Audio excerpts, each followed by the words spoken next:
Have you ever wished your AI assistant could do more than just, answer a question? What if it could actually get a task done for you from the very beginning to the very end? Well, that future isn't some far off sci fi dream. It's happening right now. We're moving beyond basic chatbots and into the era of agentic AI. So let's really dig into what that means. So what's the big difference here? Well, with a traditional LLM, it's pretty straightforward. You give it an input, you get one output back. Simple. But with an agentic LLM, you don't give it an input. You give it a goal. From there, it makes a plan, it takes action, it looks at the result, and it just keeps on iterating until that job is done.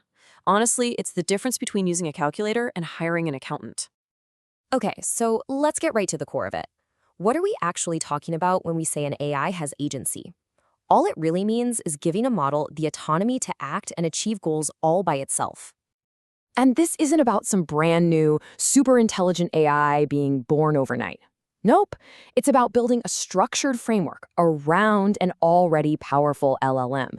It's that architecture that really transforms a passive text generator into an active decision-making agent. And this right here, this is the engine that makes the whole thing go. The agent loop. It's a cycle that just keeps on turning. First, the agent plans what it needs to do. Then it takes an action. It observes what happened because of that action. And finally, it reflects on the outcome to figure out its next move. This loop is what lets an agent tackle complex, multi-step problems instead of just spitting out a single answer. Now, to make that loop work, an agent can't just be an LLM sitting in a vacuum. It needs a whole toolkit, a specific set of components that give it the power to reason, to remember, and to actually interact with the world around it.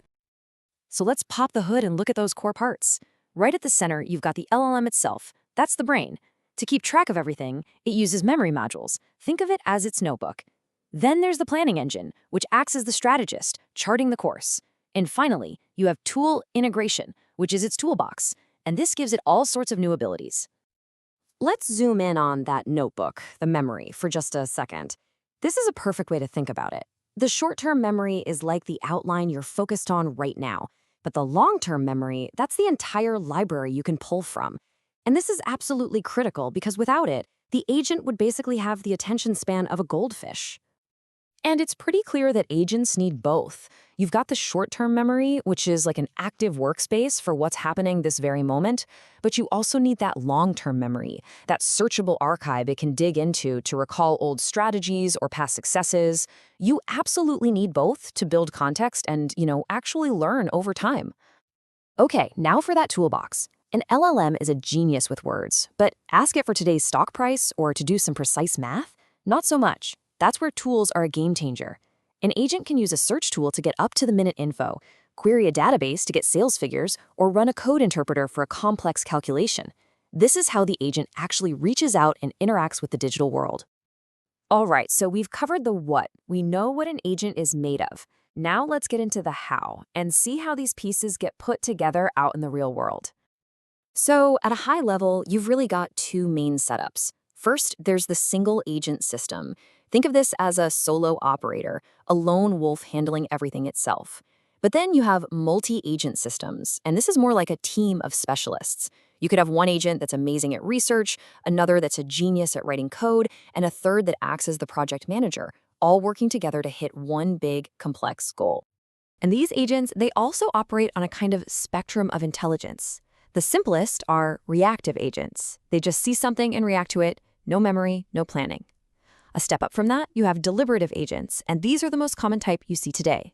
They can actually think through a problem using something like chain of thought. But the holy grail, the ultimate goal, is the cognitive agent, a system that doesn't just follow a plan, but can learn and evolve on its own, a lot like how we do. So why should you care about all this? Well, this is where the rubber meets the road. The applications are just incredible. For businesses, agents can automate entire workflows.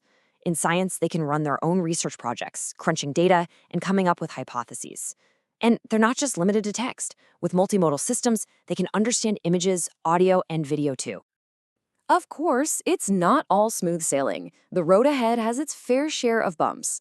Building agents that are truly autonomous, reliable, and most importantly, safe, that presents a whole new set of challenges we have to tackle responsibly. If we want to move forward, we've got to clear three major hurdles. First up, scalability. These systems are hungry. They require a ton of computing power. Then there's hallucination. We have to make sure these agents are reliable and aren't just making stuff up. And maybe the biggest one of all is security. An autonomous agent needs rock-solid guardrails to make sure it only ever does what it's supposed to do. So what's on the horizon? Well, things are moving at lightning speed. We're going to see way more powerful base LLMs, new models designed from the ground up to be agents, and some really fascinating hybrid systems that blend the creativity of neural networks with the strict, cold logic of symbolic AI. That's a recipe for some seriously powerful results. And all of this leaves us with one final big thought. We are right on the edge of turning AI from just a tool into a genuine collaborator. So the real question isn't just if we'll work with AI, but what's that partnership going to look like? Is your next great colleague going to be human or an agent?